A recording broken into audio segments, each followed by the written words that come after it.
ಸ್ನೇಹಿತರೆ ನಮಸ್ಕಾರ. ನಾನು ರವೀಂದ್ರ ಜೋಶಿ. ಒಂದು ಕಥೆಯನ್ನು ಹೇಳುವ ಮೂಲಕ ಇವತ್ತಿನ ಸಂಚಿಕೆಯನ್ನು ಪ್ರಾರಂಭ ಮಾಡ್ತೇನೆ. ಒಂದು ನಾಯಿ ಮನೆ ಬಾಗಿಲಲ್ಲಿ ಮಲಗಿತ್ತು. ಹೊರಗಡೆ ಇದ್ದಕ್ಕಿದ್ದ ಹಾಗೆ ಏನೋ ಬಿದ್ದಂಥ ಶಬ್ದ ಆಯಿತು. ಯಾವಾಗ ಶಬ್ದ ಆಯಿತು, ಇದ್ದಕ್ಕಿದ್ದ ಹಾಗೆ ಮಲಗಿದಂಥ ನಾಯಿ ಎದ್ದೇಳತ್ತೆ, ಎದ್ದು ಬೊಗಳಲಿಕ್ಕೆ ಜೋರಾಗಿ ಬೊಗಳಲಿಕ್ಕೆ ಶುರು ಮಾಡುತ್ತೆ. ಒಳಗಡೆ ಇದ್ದಂಥ ಬೆಕ್ಕಿಗೆ ಕೇಳತ್ತೆ, ಏನೋ ಜೋರಾಗಿ ಸದ್ದಾಯ್ತಲ್ಲ, ಏನೋ ಬಾಂಬ್ ಗಿಂಬ್ ಏನಾದರೂ ಬಿತ್ತ. ಅವು ಬೆಕ್ಕು ಹೇಳತ್ತೆ, ಒಳಗಡೆ ಬೆಕ್ಕಿರುತ್ತಲ್ಲ, ಅದು ಹೇಳತ್ತೆ, ಅಂಥದ್ದೇನಾಗಿಲ್ಲಣ್ಣ, ಒಂದಷ್ಟು ಸಾಸಿವೆ ಕಾಳು ಕೆಳಗಡೆ ಬಿದ್ದು ಅಡುಗೆ ಮನೆಯಲ್ಲಿ, ಅದರ ಸದ್ದಿದ್ದು. ಅಷ್ಟೊತ್ತಿಗೆ ನಾಯಿ ಬೊಗಳಲಿಕ್ಕೆ ಶುರು ಮಾಡಿಬಿಟ್ಟಿತ್ತಲ್ಲ. ನಾಯಿ ಬೊಗಳ್ತಾ ಇದ್ದದ್ದನ್ನು ನೋಡಿ ಇಡೀ ಕೇರಿಯಲ್ಲಿರುವಂಥ ಎಲ್ಲ ನಾಯಿಗಳು ಬೊಗಳಲಿಕ್ಕೆ ಶುರು ಮಾಡಿದವು. ಬಾಂಬ್ ಬಿದ್ದಿದೆ ಅಂತ ಅಂದ್ಕೊಂಡು ನಾಯಿ ಬೊಗಳಲಿಕ್ಕೆ ಶುರು ಮಾಡುತ್ತೆ. ಆ ನಾಯಿ ಬೊಗಳ್ತಾ ಇದೆ ಅಂತ ಉಳಿದ ನಾಯಿಗಳು ಬೊಗಳಲಿಕ್ಕೆ ಶುರು ಮಾಡ್ತವೆ. ವಾಸ್ತವವಾಗಿ ಅಡುಗೆ ಮನೆಯಲ್ಲಿ ಬಿದ್ದದ್ದು 4 ಸಾಸಿವೆ ಕಾಳುಗಳು. ನಮ್ಮ ಮಂಗಳೂರಿನ ಹಿರಿಯ ಸ್ನೇಹಿತರಾದಂಥ ಪ್ರಕಾಶ್ ಅಮ್ಮಣ್ಣ ಅನ್ನುವಂಥ ಪ್ರಖರ ಜ್ಯೋತಿಷ್ಯಕಾರರು, ವಾಗ್ಮಿಗಳು ಕಳಿಸಿದಂಥ ಕತೆ ಇದು. ಯಾಕೆ ಈ ಕಥೆ ನನಗೆ ಇವತ್ತು ನೆನಪಾಯಿತು ಅಂತಂದರೆ, ನರೇಂದ್ರ ಮೋದಿಯವರು ಪ್ರಜ್ಞಾಪೂರ್ವಕವಾಗಿ ನಾವು ಮಾಡುವಂಥ ತಪ್ಪುಗಳನ್ನು ಇನ್ನು ಮುಂದೆ ಮಾಡೋದು ಬೇಡ, ಮಿತವ್ಯಯನ್ನು ಪಾಲಿಸೋಣ, ದೇಶವನ್ನು ಸ್ವಾವಲಂಬಿಯಾಗಿ ಮಾಡೋಣ, ದೇಶವನ್ನು ಆರ್ಥಿಕವಾಗಿ ರಕ್ಷಿಸೋಣ ಅಂತ ಒಂದಷ್ಟು ಸಲಹೆಗಳನ್ನು ಕೊಟ್ಟರು. ಕಡ್ಡಾಯವಾಗಿ ಮಾರ್ಗಸೂಚಿಯನ್ನು ಜಾರಿ ಮಾಡಿದ್ದಲ್ಲ, ನಿಬಂಧನೆಗಳನ್ನು ಹೇರಿದ್ದಲ್ಲ, ಶಾಲೆಗಳು ನಾಳೆಯಿಂದ ಬಾಗಿಲು ಹಾಕಿ ಅಂತ ಹೇಳಿದ್ದಲ್ಲ, ಪೆಟ್ರೋಲ್ ಬಂಕ್ಗಳು ಬಂದ್ ಮಾಡಿ ಅಂತ ಹೇಳಿದ್ದಲ್ಲ. ನೀವೇ ನಿಮ್ಮ ನಾಗರಿಕ ಪ್ರಜ್ಞೆಯಿಂದ, ಸಿವಿಕ್ ಸೆನ್ಸ್ನಿಂದ ಇದನ್ನು ಪಾಲಿಸಿ. ಏನು ಕೆಟ್ಟದ್ದು ಹೇಳಿಲ್ಲ, ಹೇಳಿದ್ದೆಲ್ಲ ಏನು ಅಂತ ತಮಗೆ ಈಗಾಗಲೇ ತಿಳಿಸಿದ್ದೀನಿ. ಪೆಟ್ರೋಲನ್ನು ಅತಿಯಾಗಿ ಖರ್ಚು ಮಾಡಬೇಡಿ, ಬಂಗಾರವನ್ನು 1 ವರ್ಷದ ಕಾಲ ಖರೀದಿ ಮಾಡಬೇಡಿ, ವಿದೇಶ ಪ್ರವಾಸವನ್ನು ಸಾಧ್ಯವಾದಷ್ಟು ಕಡಿಮೆ ಮಾಡಿ, ಡೆಸ್ಟಿನೇಷನ್ ವೆಡ್ಡಿಂಗ್ ಅಂತ ಫಾರಿನ್ನಲ್ಲಿ ಮಾಡಬೇಡಿ, ಭಾರತ ದೇಶದಲ್ಲೇ ಮದುವೆ ಮಾಡ್ಕೊಳ್ಳಿ, ತೈಲವನ್ನು ಮನೆಯಲ್ಲಿ ಜಾಸ್ತಿ ಬಳಸಬೇಡಿ ಆರೋಗ್ಯದ ದೃಷ್ಟಿಯಿಂದ. ಈಗ ಒಂದು 5-6 ಪಾಯಿಂಟ್ಗಳನ್ನು ಹೇಳಿದರು. ಆ ಕಡೆ ಸಂಜಯ್ ಸಿಂಗ್ ಅಂತ ಒಬ್ಬ ಉಪದ್ವ್ಯಾಪಿ MP ಇದ್ದಾನೆ, ಆಮ್ ಆದ್ಮಿ ಪಾರ್ಟಿ. ಆತ ಹೇಳ್ತಾನೆ, ನರೇಂದ್ರ ಮೋದಿಯವರು ಇಷ್ಟೆಲ್ಲ ಹೇಳ್ತಾರೆ, ಅವರು ನಿನ್ನೆ ತಾನೇ ಗುಜರಾತಿಗೆ ಹೋಗಿದ್ರಲ್ಲ, ಅದು ಸರಿನಾ? ನಾಳೆ ಅಬುಧಾಬಿಗೆ ಹೋಗ್ತಾರೆ, ಮತ್ತು ದುಬೈಗೆ ಹೋಗ್ತಾರೆ, ಯುನೈಟೆಡ್ ಅರಬ್ ಎಮಿರೇಟ್ಸ್ಗೆ, ಅದು ಸರಿನಾ? ಇವರು ಸೋಮನಾಥ್ಗೆ ಹೋಗ್ಬೋದು, ದುಬೈಗೆ ಹೋಗಬಹುದು, ನಾವು ಹೋಗಬಾರ್ದಾ ಅಂತ ಕೇಳ್ತಾರೆ. ಒಬ್ಬ ಸಂಜಯ್ ಸಿಂಗೂ ಒಬ್ಬ ಪ್ರಧಾನಮಂತ್ರಿಗೂ ಹೋಲಿಕೆ ಮಾಡಲಿಕ್ಕಾಗತ್ತಾ? ಪ್ರಧಾನಮಂತ್ರಿ ಹಾಗೆ ಹೋಗುವ ಮೂಲಕ ರಾಷ್ಟ್ರವನ್ನು ಕಟ್ಟುವ ಕೆಲಸ ಮಾಡ್ತಾರೆ. ಇನ್ನು ರಾಹುಲ್ ಗಾಂಧಿ ಹೇಳ್ತಾರೆ, ನರೇಂದ್ರ ಮೋದಿಯವರು ತಮ್ಮ ಜವಾಬ್ದಾರಿಯಿಂದ ನುಣುಚಿಕೊಂಡು ಆ ಭಾರವನ್ನು ಜನರ ಮೇಲೆ ಹೇರ್ತಾ ಇದ್ದಾರಂತೆ. ಎಂಥ ಅವಿವೇಕಿ ನೋಡಿ. ಕೋವಿಡ್ ಸಂದರ್ಭದಲ್ಲೂ ಈತ ಹೀಗೆ ಮಾತಾಡಿದ್ದ. ಕೋವಿಡ್ ಸಂದರ್ಭದಲ್ಲಿ ನಿಮ್ಮ ಮನೆಯಲ್ಲಿ ನೀವಿರಿ ಅಂತ ಹೇಳಿದ್ರು. ಯಾವ ಕಾರಣಕ್ಕೆ ಅಂದರೆ ನಿಮಗೆ ಕಾಯಿಲೆ ಅಂಟಬಾರದು ಅಂತ, ಜಾಡ್ಯ ಸಾಂಕ್ರಾಮಿಕಗೊಳ್ಳಬಾರ್ದು ಅಂತ. ಈ ರಾಹುಲ್ ಗಾಂಧಿ ಮಾತು ಕೇಳಿ ಜನರ ಮೇಲೆ ತಮ್ಮ ಜವಾಬ್ದಾರಿಯನ್ನು ಹೇರ್ತಾ ಇದ್ದಾರೆ, ಮನೆಯಲ್ಲಿರಕ್ಕೆ ಹೇಳ್ತಾ ಇದ್ದಾರೆ. ತಾವು ಆ ರೋಗವನ್ನು ತಡೀಲಿಕ್ಕೆ ಸಾಧ್ಯ ಆಗ್ತಾ ಇಲ್ಲ, ನಿಯಂತ್ರಣ ಮಾಡಲಿಕ್ಕೆ ಸಾಧ್ಯ ಆಗ್ತಾ ಇಲ್ಲ, ಜನ ಎಲ್ಲ ಬೀದಿಗೆ ಬೀಳಬೇಕು ಅಂತ ಈತ ಹೇಳಿದರೆ, ಜನ ಬೀದಿಗೆ ಹೋಗಿದ್ರೆ ಇವತ್ತು ಜನನೇ ಇರ್ತಿದ್ದಿಲ್ಲ ಈ ದೇಶದಲ್ಲಿ. ಇಡೀ ದೇಶ ಸ್ಮಶಾನ ಆಗಿರೋದು. ಈ ದೇಶದಲ್ಲಿ ತೈಲವನ್ನಾಗಲಿ, ಈ ದೇಶದಲ್ಲಿ ಬಂಗಾರವನ್ನಾಗಲಿ, ಈ ದೇಶದಲ್ಲಿ ವಿದೇಶ ಪ್ರಯಾಣವನ್ನಾಗಲಿ, ಈ ದೇಶದಲ್ಲಿ ಮದುವೆಯನ್ನಾಗಲಿ ನರೇಂದ್ರ ಮೋದಿ ಮಾಡೋದಿಲ್ಲ, ಈ ದೇಶದ ಜನ ಮಾಡ್ತಾರೆ. ಆದ್ದರಿಂದ ಈ ದೇಶದ ಜನರಿಗೆ ಅವರು ವಿನಂತಿಯನ್ನು ಮಾಡಿಕೊಂಡಿದ್ದಾರೆ, ಅವರ ಜವಾಬ್ದಾರಿಯಿಂದ ನುಣುಚ್ಕೋತಾ ಇಲ್ಲ. ಮುಂದೆ ಆಗಬಹುದಾದಂಥ ಅಪಘಾತದಿಂದ ನೀವು ಜಾಗರೂಕರಾಗಿರಿ, ಇಲ್ಲದೆ ಹೋದರೆ ಆಕ್ಸಿಡೆಂಟ್ ಆಗಿ ಸಾಯ್ತೀರಿ ಅಂತ. ಡಾಲರ್ ಬೇರೆ 100ಕ್ಕೆ ಹತ್ತತ್ರಕ್ಕೆ ಬಂದಿದೆ. ನಾಳೆ 110, 120 ಆಯಿತು ಅಂತ ತಿಳ್ಕೊಳ್ಳಿ. ಒಂದು ಕಚ್ಚಾ ತೈಲದ ಬ್ಯಾರಲ್ ಪೆಟ್ರೋಲಿಯಂ ಉತ್ಪನ್ನಕ್ಕೆ, ಕಚ್ಚಾ ತೈಲಕ್ಕೆ $120 ಇದೆ. ಅದು 150, 160 ಆಯಿತು ಅಂತ ತಿಳ್ಕೊಳ್ಳಿ. ಆವಾಗ ಭಾರತ ದೇಶದಲ್ಲಿ ಪೆಟ್ರೋಲಿನ ಬೆಲೆ $250 ಆಗಿರುತ್ತೆ, ಡೀಸೆಲ್ 235ರಿಂದ $240 ಆಗುತ್ತೆ. ಈ ದೇಶದ ಜನಸಾಮಾನ್ಯ ಆ ಭಾರವನ್ನು ತಡೆದುಕೊಳ್ಳಬಲ್ಲನ? ಹಾಗೆಯೇ ನಾವು ಮಾಡಬಾರದು ಅಂದರೆ, ಅನಾಹುತದಿಂದ ಪಾರಾಗಬೇಕು ಅಂದರೆ ಇವತ್ತಿನಿಂದಲೇ ನಾವು ನಮ್ಮನ್ನು ರಕ್ಷಿಸಿಕೊಳ್ಳಬೇಕಾದ ಅಗತ್ಯತೆ ಇದೆ. ಆದರೆ ಈ ಅವಿವೇಕಿಗಳಿಗೆ ಇದು ಅರ್ಥ ಆಗೋದಿಲ್ಲ. ಇನ್ನೊಬ್ಬ ರಾಜದೀಪ್ ಸರ್ದೇಸಾಯಿ ಅಂತ ಅತಿಯಾದಂಥ ಹುಚ್ಚಾಟದ ಅತಿರೇಕ ಅಂತ ಯಾರಾದರೂ ಇದ್ದರೆ ಅದು ರಾಜದೀಪ್ ಸರ್ದೇಸಾಯಿ. ಈತ ಇಂಡಿಯಾ ಟುಡೇದಲ್ಲಿ ಕೂತ್ಕೊತಾನೆ. ಈತ ಹೇಳ್ತಾನೆ, ನಿನ್ನೆವರೆಗೂ ಇವರು ಪಶ್ಚಿಮ ಬಂಗಾಳದಲ್ಲಿ ರ್ಯಾಲಿ ಮಾಡಿದರು, ಆವಾಗ ಇವರಿಗೆ ಇಂಧನದ ಮಿತವ್ಯಯ ಅರ್ಥ ಆಗಲಿಲ್ಲ. ಈಗ ಇದ್ದಕ್ಕಿದ್ದ ಹಾಗೆ ಇಂಧನದ ಮಿತವ್ಯಯ ಅರ್ಥ ಆಗ್ತಾ ಇದೆ. ಪಶ್ಚಿಮ ಬಂಗಾಳದ ಚುನಾವಣೆಗಿಂತ ಮುಂಚೆ ಈ ಮಾತನ್ನು ಯಾಕೆ ಹೇಳಲಿಲ್ಲ ನರೇಂದ್ರ ಮೋದಿ ಅಂತ ಪ್ರಶ್ನೆ ಕೇಳ್ತಾನೆ. ಮೇಲ್ನೋಟಕ್ಕೆ ಎಲ್ಲರಿಗೂ ಇದು ಹೌದು ಅನ್ಸುತ್ತೆ.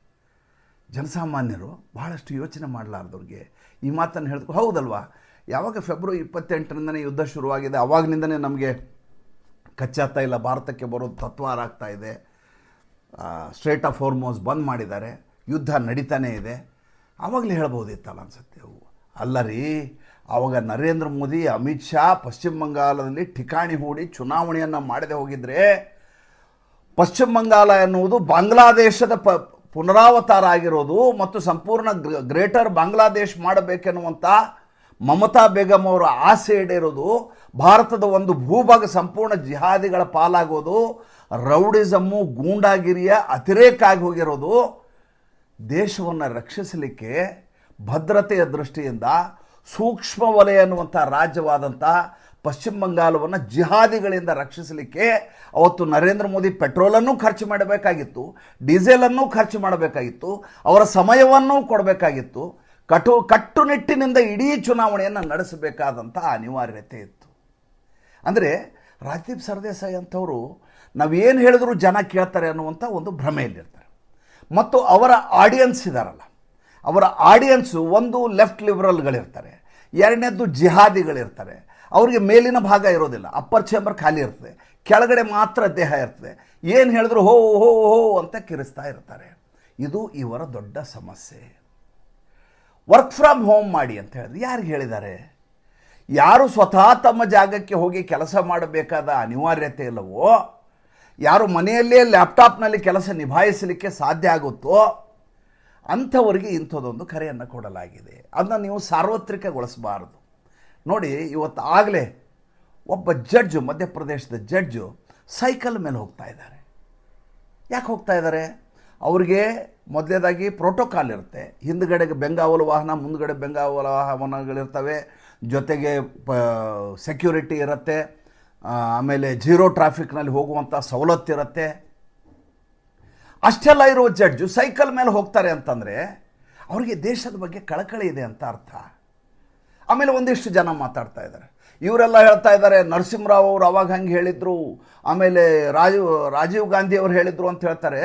ಅವ್ರು ಬೇಡ ಅಂತ ನಾವು ನರೇಂದ್ರ ಮೋದಿ ತಂದಿದ್ದೀಗ ನರಸಿಂಹರಾವ್ ಅವರು ಹೇಳಿದ್ದನ್ನೇ ಇವ್ರು ಮಾಡೋದಾದ್ರೆ ಇವ್ರು ಯಾಕೆ ಬೇಕು ನಮಗೆ ಅಂತ. ಇದು ಹೆಂಗಿದೆ ಸ್ವಾಮಿ ಪಾಯಿಂಟು? ನೋಡಿ ಹೆಂಗೆ ಆರ್ಗ್ಯುಮೆಂಟ್ ಹೆಂಗಿರುತ್ತೆ ಅಂತ ಅರ್ಥ ಮಾಡ್ಕೋಬೇಕು. ದೇಶದ ಪ್ರಧಾನಿ ಯಾರೇ ಇರಬಹುದು, ಅದು ನರಸಿಂಹರಾವ್ ಇರಬಹುದು, ಅಟಲ್ ಬಿಹಾರಿ ವಾಜಪೇಯಿ ಇರಬಹುದು, ಮನಮೋಹನ್ ಸಿಂಗ್ ಇರಬಹುದು, ನರೇಂದ್ರ ಮೋದಿ ಇರಬಹುದು, ನಾಳೆ ಯೋಗಿ ಆದಿತ್ಯನಾಥ್ ಬರಬಹುದು. ಯಾವಾಗ ವೈಶ್ವಿಕ ಮಟ್ಟದಲ್ಲಿ ಬಿಕ್ಕಟ್ಟು ಉಂಟಾಗತ್ತೋ ಆ ಕುರ್ಚಿಯಲ್ಲಿ ಇರುವಂಥ ವ್ಯಕ್ತಿ ಕೇವಲ ನಿಮಿತ್ತರಾಗ್ತಾರೆ. ಅವರ ಹೆಸರು ಮುಖ್ಯವಾಗಿ ನಿಲ್ಲೋದಿಲ್ಲ. ಇರುವ ವ್ಯಕ್ತಿ ಸಂಭಾಳಿಸಬೇಕಾಗತ್ತೆ ಪರಿಸ್ಥಿತಿಯನ್ನು. ಆವಾಗ ಅದು ನರಸಿಂಹರಾವ್ ಆದರೂ ಹೇಳಬೇಕು, ಪಿ ಚಿದಂಬರಂ ಆದರೂ ಹೇಳಬೇಕು, ಮನಮೋಹನ್ ಸಿಂಗ್ ಆದರೂ ಹೇಳಬೇಕು, ನರೇಂದ್ರ ಮೋದಿ ಆದರೂ ಹೇಳಬೇಕು, ನಾಳೆ ಮುಂದೆ ಬರುವಂಥ ಅಮಿತ್ ಶಾ, ಯೋಗಿ ಆದಿತ್ಯನಾಥ್ ಯಾರು ಪ್ರಧಾನಮಂತ್ರಿ ಆಗ್ತಾರೆ ಅವರು ಕೂಡ ಹೇಳಬೇಕು. ನಮ್ಮ ಪ್ರಶ್ನೆ ಅದಲ್ಲ. ನಮ್ಮ ಪ್ರಶ್ನೆ ಕಾಂಗ್ರೆಸ್ ಕಾಲದಲ್ಲಿ ಹಾಗಾಗಿತ್ತು, ಆದ್ದರಿಂದ ಮೋದಿ ಕಾಲದಲ್ಲಿ ಮತ್ತೆ ಅದನ್ನ ಹೇಳಲಾಗಿದೆ. ಕಾಂಗ್ರೆಸ್ನವರು ಇದೇ ಮಾತು ಹೇಳಿದರು, ಚಿನ್ನವನ್ನು ಖರೀದಿ ಮಾಡಬೇಡಿ ಅಂತ ಪಿ ಚಿದಂಬರಂ ಹೇಳಿದರು ಅಂತ ಅದನ್ನು ಉಲ್ಲೇಖ ಮಾಡ್ತಾ ಇರೋದು ಯಾಕೆ ಅಂತಂದರೆ, ಇವತ್ತು ಏನು ರಾಹುಲ್ ಗಾಂಧಿ ಮಾತಾಡ್ತಾ ಇದ್ದಾರಲ್ಲ, ಇವತ್ತೇನು ಈ ಸಂಜಯ್ ಸಿಂಗ್ ಮಾತಾಡ್ತಾ ಇದ್ದಾರಲ್ಲ, ಇವತ್ತೇನು ಕಾಂಗ್ರೆಸ್ನವರು ಮಾತಾಡ್ತಾ ಇದ್ದಾರಲ್ಲ, ಸಿದ್ದರಾಮಯ್ಯನಿಂದ ಹಿಡಿದು ಎಲ್ಲರೂ, ಇವರು ನಿಮ್ಮ ಸರ್ಕಾರದಲ್ಲಿಯೂ ಈ ಬಿಕ್ಕಟ್ಟು ಬಂದಾಗ ಇಂಥದೇ ತೀರ್ಮಾನವನ್ನು ಕೈಗೊಳ್ಳಲಾಗಿತ್ತು, ಹೀಗೇ ಮುಂಜಾಗರೂಕತಾ ಕ್ರಮವನ್ನು ಕೈಗೊಳ್ಳಬೇಕಾದ ಅನಿವಾರ್ಯತೆ ಇತ್ತು, ಆದ್ದರಿಂದ ನಮ್ಮ ಮೇಲೆ ಅನಗತ್ಯವಾಗಿ ನೀವು ವೃಥಾ ಆರೋಪ ಮಾಡಬೇಡಿ ಅನ್ನುವಂಥ ಕಾರಣಕ್ಕೋಸ್ಕರ ಉಲ್ಲೇಖ ಮಾಡ್ತಾ ಇರೋದು. ಜೂನ್ 14, 2013ಕ್ಕೆ ಟೈಮ್ಸ್ ಆಫ್ ಇಂಡಿಯಾದಲ್ಲಿ ಒಂದು ವರದಿ ಬಂದಿದೆ. ಡೇಟ್ ಇನ್ನೊಂದು ಸಲ ಹೇಳ್ತೀನಿ, ಕೇಳ್ಕೊಳ್ಳಿ. ಜೂನ್ 14, 2013 ಟೈಮ್ಸ್ ಆಫ್ ಇಂಡಿಯಾದಲ್ಲಿ. ನಾನು ಯಾವುದೋ ಸುಳ್ಳು ಅಂತ ನೀವು ಹೇಳುವಂಥ ಯಾವುದೋ ವಿಡಿಯೋ ಕಟ್ಟಿಂಗ್ ಆಗಲಿ, ಆರ್ಟಿಫಿಷಿಯಲ್ ಇಂಟೆಲಿಜೆನ್ಸ್ನ ವಿಡಿಯೋ ಆಗಲಿ ಹೇಳ್ತಾ ಇಲ್ಲ, ಪತ್ರಿಕೆಯಲ್ಲಿ ಪ್ರಕಟಗೊಂಡ ವಿಚಾರವನ್ನು. ಅವತ್ತು ಪಿ ಚಿದಂಬರಂ ಹೇಳ್ತಾರೆ, ಯಾವುದೇ ಕಾರಣಕ್ಕೂ ಚಿನ್ನವನ್ನು ಖರೀದಿ ಮಾಡಬೇಡಿ, ಇದು ಸಕಾಲವಲ್ಲ, ದೇಶದ ಫಾರಿನ್ ರಿಸರ್ವನ್ನು ಉಳಿಸ್ಕೋಬೇಕಾದ ಅಗತ್ಯ ಇದೆ, ಡೆಫಿಸಿಟಲ್ಲಿದ್ದೀವಿ ನಾವು, ದಯವಿಟ್ಟು ಕಾಪಾಡಿ ಅಂತ ಹೇಳ್ತಾರೆ. ಅಲ್ಲ ರೀ, ಒಂದು ಕಾಲ ಇತ್ತು ಈ ದೇಶದ ಜನ ಹೇಗಿದ್ರು ಅಂದರೆ, ಲಾಲ್ ಬಹದ್ದೂರ್ ಶಾಸ್ತ್ರಿ ಸೋಮವಾರ ದಿವಸ ಊಟ ಮಾಡಬೇಡಿ, ಅಕಾಲ ಬಂದಿದೆ, ನಮಗೆ ತತ್ವಾರ ಆಗಿದೆ ಆಹಾರ ಧಾನ್ಯಕ್ಕೆ ಅಂದಾಗ ಇಡೀ ದೇಶದ ಜನ ಊಟ ಬಿಟ್ಟಿದ್ರು. ಇವತ್ತು ಈ ದೇಶದ ಜನ ಹಾಗೆ ಮಾಡಲಿಕ್ಕೆ ಸಿದ್ಧರಿದ್ದಾರೆ. ಭಾರತದ ಜನ ಬದಲಾಗಿಲ್ಲ, ಭಾರತೀಯತೆ ಬದಲಾಗಿಲ್ಲ, ನಮ್ಮ ಔದಾರ್ಯ ಬದಲಾಗಿಲ್ಲ. ನಮಗೆ ದೇಶದ ಹಿತದೃಷ್ಟಿ, ದೇಶದ ಅಭಿಮಾನ, ದೇಶ ಬಗ್ಗೆ ಇರುವಂಥ ಭಕ್ತಿ ಇದು ಯಾವುದೂ ಕಡಿಮೆ ಆಗಿಲ್ಲ. ಆದರೆ ರಾಜಕಾರಣಿಗಳು ಅವರನ್ನು ಹಾದಿ ತಪ್ಪಿಸುವ ಕೆಲಸವನ್ನು ಮಾಡ್ತಾ ಇದ್ದಾರೆ. ಒಂದು 2 ಅಂಕಿ ಅಂಶಗಳನ್ನು ಹೇಳ್ಬಿಡ್ತೀನಿ ನಿಮಗೆ. ನಾವು ಚಿನ್ನವನ್ನು ಎಷ್ಟು ಖರೀದಿ ಮಾಡ್ತೀವಿ ಅಂದರೆ, $7,000 ಕೋಟಿ, ಅಂದರೆ ಇಂಟು 100 ರೂಪಾಯಿ ಲೆಕ್ಕ ಹಾಕ್ರಿ, ಅಪ್ರಾಕ್ಸಿಮೇಟ್ 95-96 ಬೇಡ, 7 ಲಕ್ಷ ಕೋಟಿ ಡಾಲರ್ನಷ್ಟು ಚಿನ್ನವನ್ನು ಖರೀದಿ ಮಾಡ್ತೀವಿ. ಆಮದನ್ನೇ ಮಾಡ್ಕೋಬೇಕು, ನಮ್ಮ ದೇಶದಲ್ಲಿ ಇಲ್ಲ. 14,000 ಕೋಟಿ ಡಾಲರ್ನಷ್ಟು ತೈಲವನ್ನು ಇಂಪೋರ್ಟ್ ಮಾಡ್ಕೋತೀವಿ ನಾವು, ಆಮದು ಮಾಡ್ಕೋತೀವಿ. ಅಂದರೆ 14 ಲಕ್ಷ ಕೋಟಿ ರೂಪಾಯಿ ಅಷ್ಟು ತೈಲವನ್ನು, ಕಚ್ಚಾ ತೈಲವನ್ನು ನಾವು ಇಂಪೋರ್ಟ್ ಮಾಡ್ಕೋತೀವಿ. ಇದು ಡಾಲರ್ನ ರೇಟ್ ಏರಿದ ಹಾಗೆ ನಮ್ಮ ದೇಶದ ಮೇಲೆ ಹೊರೆ ಆಗಲಿಕ್ಕೆ ಶುರುವಾಗುತ್ತೆ. ಆ ಹೊರೆಯನ್ನು ತಡ್ಕೊಳ್ಳೋದು ಹೇಗೆ? ನಮ್ಮ ಫಾರಿನ್ ರಿಸರ್ವ್ ಏನಿದೆ ಅದು ಕುಸಿತಾ ಬರುತ್ತೆ. ನಮ್ಮ ಫಾರಿನ್ ರಿಸರ್ವ್ ಈಗ ಇದೆ $70,000 ಕೋಟಿ ಅಷ್ಟು ನಮ್ಮ ಫಾರಿನ್ ರಿಸರ್ವ್. ಭಾಳ ಕಂಫರ್ಟೇಬಲ್ ಆಗಿದ್ದೀವಿ ನಾವು. ಸಣ್ಣದಾಗಿ ನಮ್ಮ ಲೇಮ್ಯಾನ್ ಭಾಷೆಯಲ್ಲಿ ಹೇಳ್ಬೇಕಂದ್ರೆ, ವ್ಯಾಪಾರ ಕಡಿಮೆ ಆಗಿದೆ ಅಂಗಡಿದು ಅಂದಾಗ ಮನೇಲಿ ಯಜಮಾನ ಬಂದು ಹೇಳ್ತಾನೆ, ದಯವಿಟ್ಟು ಇನ್ನು ಎಲ್ಲರೂ ಒಂದೊಂದು ಕಾರ್ ತೊಗೊಂಡು ಹೋಗೋದನ್ನು ನಿಲ್ಲಿಸ್ಬಿಡ್ರಿ, ಎಲ್ಲರೂ ಒಂದೇ ಗಾಡೀಲಿ ಶೇರ್ ಮಾಡ್ಕೊಂಡು ಹೋಗ್ರಿ, 2 ವೀಲರನ್ನು ಬಳಸಿ ಆದಷ್ಟು. ಆಮೇಲೆ ಈ ವರ್ಷ ಫಾರಿನ್ ಟ್ರಿಪ್ ಮಾಡೋದು ಬೇಡ. ಶ್ರೀಮಂತ ಮನೆಯ ವಿಚಾರ ಹೇಳ್ತಾ ಇರೋದು ನಾನು, ಬಡವ್ರದಲ್ಲ, ನಿಮ್ಮಂಥವ್ರದಲ್ಲ. ನಾವು ಫಾರಿನ್ ಟ್ರಿಪ್ ಎಲ್ಲ ಮಾಡೋದನ್ನು ಈ ವರ್ಷ ನಿಲ್ಲಿಸ್ಬಿಡೋಣ, ಅನಗತ್ಯವಾಗಿ ಖರ್ಚು ಮಾಡೋದು ಬೇಡ, ಪಾರ್ಟಿಗಳನ್ನ ಈ ವರ್ಷ ನಿಲ್ಲಿಸೋಣ ಅಂತ ಮನೆಯವ್ರಿಗೆ ಹೇಳ್ತಾರೆ. ಹಾಗಂತ ಆತನ ಹತ್ರ ದುಡ್ಡಿಲ್ಲ ಅಂತಲ್ಲ, ಆತನ ಹತ್ರ FD ಇದೆ. ಆ FDಯನ್ನು ಮುರಿಸಿ ಬದುಕನ್ನು ನಾವು ಆ ರೀತಿ ಲೋಲುಪತಿಯಲ್ಲಿ ಖರ್ಚು ಮಾಡೋದು ಬೇಡ, ಮಿತವ್ಯಯವನ್ನು ಮಾಡಿಕೊಳ್ಳೋಣ ಅನ್ನುವಂಥ ಕಾರಣಕ್ಕೋಸ್ಕರ ಆ ಮನೆ ಯಜಮಾನ ಹೇಳ್ತಾನೆ. ಇದನ್ನು ಅರ್ಥ ಮಾಡ್ಕೋಬೇಕಾದವ್ರು ಯಾರು? ಮನೆಯಲ್ಲಿರುವಂಥ ಕುಟುಂಬದ ಸದಸ್ಯರು. ನಮ್ಮ ಮನೆ ಅನ್ನುವಂಥ ಭಾರತ ದೇಶದ ಕುಟುಂಬದ ಸದಸ್ಯರು ಇದನ್ನು ಅರ್ಥ ಮಾಡ್ಕೊಳ್ಳಿಕ್ಕೆ ತಯಾರಿದ್ದಾರೆ. ಆದರೆ ಅವರ ಹಾದಿ ತಪ್ಪಿಸ್ಲಿಕ್ಕೆ ರಾಜದೀಪ್ ಸರ್ದೇಸಾಯಿ ರೆಡಿ ಇರ್ತಾನೆ, ರಾಹುಲ್ ಗಾಂಧಿ ರೆಡಿ ಇರ್ತಾನೆ. ಇದು ಹೇಗೆ ಅಂದರೆ, this is senseless politicisation of a event. America ಇವತ್ತು ಪೆಟ್ರೋಲು ಡೀಸೆಲ್ ರೇಟನ್ನು ಜಾಸ್ತಿ ಮಾಡಿದೆ. ಯಾಕೆ ಮಾಡ್ತೀವಿ? ಮುಂದುವರೆದ ದೇಶ ಅಲ್ವಾ, ಅವರೇ ತೈಲ ಸಂಸ್ಕರಣೆ ಮಾಡ್ತಾರೆ, ಅವರೇ ಬೇರೆ ದೇಶಕ್ಕೆ ಎಕ್ಸ್ಪೋರ್ಟ್ ಮಾಡ್ತಾರೆ. ಅವ್ರು ಮಾರಬೇಕಾದ ಅಗತ್ಯನೇ ಇರಲಿಲ್ಲವಲ್ಲ, ಅವ್ರು ಯಾಕೆ ಮಾಡಿದ್ದಾರೆ? ದೇಶದ ಎಕಾನಮಿ ಅನ್ನೋದು ಭಾಳ ಮುಖ್ಯ ಆಗತ್ತೆ ಅಂತ ನೋಡಿ. ಚಿನ್ನ ಇದೆಯಲ್ಲ ಸುಮ್ಮನೆ ಬಂದ್ಬಿಡೋಲ್ಲ ಅಂತ. ನಾವು ಅದಕ್ಕೆ ಲಂಡನ್ ಬುಲಿಯನ್ ಎಕ್ಸ್ಚೇಂಜಿಂದ ನಾವು ಅದನ್ನು ಇಂಪೋರ್ಟ್ ಮಾಡ್ಕೋತೀವಿ. ಒಂದು ಕಾಲಕ್ಕೆ ಲಂಡನ್ ಬುಲಿಯನ್ ಎಕ್ಸ್ಚೇಂಜಿಂದ ಆಮದು ಕೂಡ ಬಂಗಾರವನ್ನು ಮಾಡ್ಕೊಳ್ಳಿಕ್ಕೆ ಸಾಧ್ಯ ಆಗಲಿಲ್ಲ. ಪ್ರೀಮಿಯಂ ಕೊಟ್ಟು ತರಬೇಕಾದ ಅಗತ್ಯತೆ ಇತ್ತು. ಪ್ರೀಮಿಯಂ ಕೊಟ್ಟರೆ ಮಾತ್ರ ಸಿಗ್ತಾ ಇತ್ತು ಚಿನ್ನ. ಅಷ್ಟು ತತ್ವಾರ ಇದೆ ಚಿನ್ನಕ್ಕೆ. ನೋಡಿ, ಚಿನ್ನವನ್ನು ಮುಂಚೆ 55-60 ಲಕ್ಷಕ್ಕೆ 1 kg ಚಿನ್ನವನ್ನು ನಮ್ಮ ಚಿನ್ನದ ವ್ಯಾಪಾರಿಗಳು ತರ್ತಾಯಿದ್ರು. ಇತ್ತೀಚೆಗೆ, ಭಾಳ ಹಿಂದಿನ ಕತೆ ಹೇಳಲ್ಲ ನಾನು, ನೀವು ಯಾವುದೋ ಶಿಲಾಯುಗದ್ದೋ ಅಥವಾ ಸನಾತನ ಕಾಲದ್ದಲ್ಲ, ಇತ್ತೀಚೆಗೆ ಒಂದು 5-6 ವರ್ಷ 10 ವರ್ಷಗಳ ಈಚಿನ ವ್ಯವಹಾರವನ್ನು ಹೇಳ್ತಾರೆ. 55-60 ಲಕ್ಷ ರೂಪಾಯಿಗೆ 1 kg ಚಿನ್ನವನ್ನು ತರ್ತಾಯಿದ್ರು. ಇವತ್ತು 1,55 ಲಕ್ಷ ರೂಪಾಯಿ ಕೊಟ್ಟರೆ 1 kg ಚಿನ್ನ ಬರುತ್ತೆ. ಆಮೇಲೆ ಎಷ್ಟು ಚಿನ್ನದ ವ್ಯಾಪಾರಿಗಳು ಎಷ್ಟು ಕಷ್ಟದಲ್ಲಿದ್ದಾರೆ ಅಂದರೆ, ಈಗ ಹೊಸದಾಗಿ ಚಿನ್ನ ಖರೀದಿ ಮಾಡುವವರ ಸಂಖ್ಯೆ ಕಡಿಮೆ, ಮನೆಯಲ್ಲಿರುವ ಚಿನ್ನವನ್ನು ಅಲ್ಲಿ ಕೊಟ್ಟು ಅದನ್ನೇ ಬೇರೆ ಆಭರಣ ಮಾಡಿಸುವಂಥ ಹೊಸ ಪರಂಪರೆ ಇತ್ತೀಚಿನ ದಿನಗಳಲ್ಲಿ ಜಾಸ್ತಿ ಆಗ್ತಾ ಇದೆ. ಚಿನ್ನವನ್ನು ಖರೀದಿ ಮಾಡೋರು ಯಾರಂದ್ರೆ, ಅವ್ರ ಹತ್ರ ಸಿಕ್ಕಾಬಿಟ್ಟೆ ದುಡ್ಡಿದ್ದವರು ಅದನ್ನು ಬಿಸ್ಕೆಟ್ ರೂಪದಲ್ಲಿ ಖರೀದಿ ಮಾಡಿ ಅದನ್ನು ಇನ್ವೆಸ್ಟ್ಮೆಂಟ್ ರೂಪದಲ್ಲಿ ತಗೋತಾರೆ ವಿನಃ, ಒಂದು 2-3 ಗ್ರಾಮ್ ಚಿನ್ನವನ್ನು ತೆಗೆದುಕೊಳ್ಳೋದು ಕೂಡ ಇವತ್ತು ಅತ್ಯಂತ ಕಷ್ಟಕರ ಕೆಲಸ ಆಗಿದೆ. ಇಲ್ಲದೆ ಹೋದರೆ ತನಿಷ್ಕ್ನಂಥ ಕಂಪ್ನಿ ನಿಮ್ಮ ಹಳೆಯ ಚಿನ್ನವನ್ನು ತೆಗೆದುಕೊಂಡು ಬಂದು ಹೊಸ ಆಭರಣವನ್ನು ಖರೀದಿ ಮಾಡಿ ಅಂತ ಸಚಿನ್ ತೆಂಡೂಲ್ಕರ್ ಇಟ್ಟು ಪ್ರಚಾರ ಮಾಡಬೇಕಾದ ಅಗತ್ಯತೆ ಇರಲಿಲ್ಲ. ಜನರಿಗೆ ನಿಲುಕುವ ದರ ಇದ್ದು ಬಿಟ್ಟರೆ ಜನ ಖರೀದಿ ಮಾಡೋದಕ್ಕೆ ನೀವು ಯಾರೂ ತಡೆಯೋಕ್ಕೆ ಸಾಧ್ಯ ಇಲ್ಲ. ಯಾಕೆ ಹಂಗಾಯಿತು? ಇವತ್ತು ಲಂಡನ್ ಬುಲಿಯನ್ ಎಕ್ಸ್ಚೇಂಜಿಂದ ನಾವು ಖರೀದಿ ಮಾಡಬೇಕಾದಂಥ ಮೊತ್ತ ಜಾಸ್ತಿ ಆಗಿದೆ. ಆಮೇಲೆ ನಮ್ಮ ಬಂಗಾರ ಏನಿತ್ತಲ್ಲ, ನಾವು ಬ್ಯಾಂಕ್ ಆಫ್ ಇಂಗ್ಲೆಂಡಲ್ಲಿ ಇಡ್ತಿದ್ವಿ. ಆ ಬ್ಯಾಂಕ್ ಆಫ್ ಇಂಗ್ಲೆಂಡಿಂದ ಸಾಕಷ್ಟು ಎಷ್ಟು ಪ್ರಮಾಣದಿಂದ ವಾಪಸ್, ಅಂದರೆ ಅದು ಟ್ರೆಜರಿಯ ರೂಪದಲ್ಲಿ, ನಮ್ಮ ಮನೆಯಲ್ಲಿ ಸೇಫ್ಟಿ ಇರೋದಿಲ್ಲ, ನಿಮ್ಮಲ್ಲೇ ಇಟ್ಟಿರ್ತೀವಿ ಬಂಗಾರ ಅಂತ ಅಲ್ಲಿ ಒಯ್ದಿಡು. ನರೇಂದ್ರ ಮೋದಿ ಹೇಳಿದ್ರು, ನಾವು ಯಾವ ಕಾರಣಕ್ಕೆ ಇವ್ರು ನಂಬಬೇಕು? ಯುನೈಟೆಡ್ ಕಿಂಗ್ಡಮ್ನು ನಂಬೋದು ಬೇಡ, ಆಮೇಲೆ ಫೆಡರಲ್ ಬ್ಯಾಂಕ್ ಆಫ್ ಅಮೇರಿಕಾ ಅಂತ ಅಲ್ಲಿ ಒಯ್ದಿಡು. ಎರಡೂ ಬೇಡ. ಆ ದೇಶದ ಸ್ಥಿತಿ ಯಾವಾಗ ಏನಾಗುತ್ತೆ ನಮ್ಗೆ ಗೊತ್ತಿಲ್ಲ, ನಮ್ಮ ಚಿನ್ನವನ್ನು ನಾವು ವಾಪಸ್ ತರೋಣ ಅಂತ ವಾಪಸ್ ತಂದರು. ನರೇಂದ್ರ ಮೋದಿಯವರ ದೂರಗಾಮಿ ಆಲೋಚನೆ, ನರೇಂದ್ರ ಮೋದಿ ಅವರಿಗಿರುವಂಥ ಕಮಿಟ್ಮೆಂಟ್, ಬದ್ಧತೆ ದೇಶದ ಬಗ್ಗೆ, ಅದರ ಬಗ್ಗೆನೇ ಅನುಮಾನ ಮಾಡುವಂಥ ರಾಜಕಾರಣಿಗಳು ತಾವು ಬೊಗಳಲಿ. ಈಗ ಮನೆ ಹೊರಗಡೆ ಇದ್ದಂಥ ನಾಯಿ ಸಾಸಿವೆ ಕಾಳು ಬಿದ್ದ ತಕ್ಷಣ ಬೊಗಳಿಕ್ಕೆ ಶುರು ಮಾಡಿತು. ಅದು ಬೊಗಳಿದೆ ಅಂತ ಎಲ್ಲವೂ ಬೊಗಳಿಕ್ಕೆ ಶುರು ಮಾಡಿದೆವು.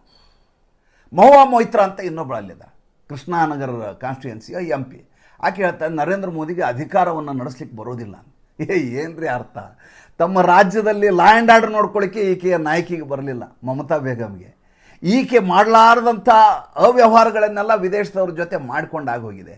ಈಕೆ ನರೇಂದ್ರ ಮೋದಿಗೆ ಅಧಿಕಾರ ನಡೆಸ್ಲಿಕ್ಕೆ ಬರೋಲ್ಲ, ಆಡಳಿತ ನಡೆಸ್ಲಿಕ್ಕೆ ಬರೋಲ್ಲ ಅಂತ ನಿನ್ನೆ ಸ್ಟೇಟ್ಮೆಂಟ್ ಕೊಡ್ತಾ. ಅಂಥ 1,000 ಸ್ಟೇಟ್ಮೆಂಟ್ಗಳು ನನ್ನ ಎದುರಿಗಿದ್ದಾವೆ. ಅದನ್ನು ಯಾವುದೂ ಇಲ್ಲಿ ಉಲ್ಲೇಖ ಮಾಡ್ತಾ ಇಲ್ಲ. ನಾ ಹೇಳೋದು, ನಾವು ಮೊದಲೇದು ಸಿವಿಕ್ ಸೆನ್ಸ್, ನಾಗರಿಕ ಪ್ರಜ್ಞೆಯನ್ನು ಕಲ್ಕೋಬೇಕು. ಎರಡನೇದು ನಮ್ಮ ಕರ್ತವ್ಯ ಅಂತ ಭಾವಿಸ್ತಾ ಎಷ್ಟು ಸಾಧ್ಯವೋ ಅಷ್ಟು ಮಿತವ್ಯಯವನ್ನು ಮಾಡೋಣ, ಅದರಿಂದ ದೇಶಕ್ಕೆ ಅನುಕೂಲ ಆದರೆ ಆಗಲಿ ಅಂತ. ರಾಮ ಸೇತುವೆ ಕಟ್ಟುವಾಗ ಅಳಿಲು ಏನೋ ದೊಡ್ಡ ಬಂಡೆ ಎತ್ಕೊಂಡು ಹೋಗ್ಲಿಕ್ಕೆ ಅದಕ್ಕೆ ಸಾಧ್ಯ ಆಗೋದಿಲ್ಲ. ಮಣ್ಣಲ್ಲಿ ಹೊರಳಾಡಿ ಆ ಮಣ್ಣನ್ನು ಸೇತುವೆ ಮೇಲೆ ಹಾಕ್ತಲ್ಲ, ಅದಕ್ಕಿಂತ ದೊಡ್ಡ ಸೇವೆ ಯಾವುದಿದೆ ಸ್ವಾಮಿ. ಮತ್ತು ಮುಂದಿನ ಸಂಚಿಕೆಯಲ್ಲಿ ಮಾತಾಡ್ತೀನಿ. ಸಂಚಿಕೆ ಇಷ್ಟ ಆದರೆ ಲೈಕ್ ಮಾಡಿ, ಫಾಲೋ ಮಾಡಿ, ಶೇರ್ ಮಾಡಿ.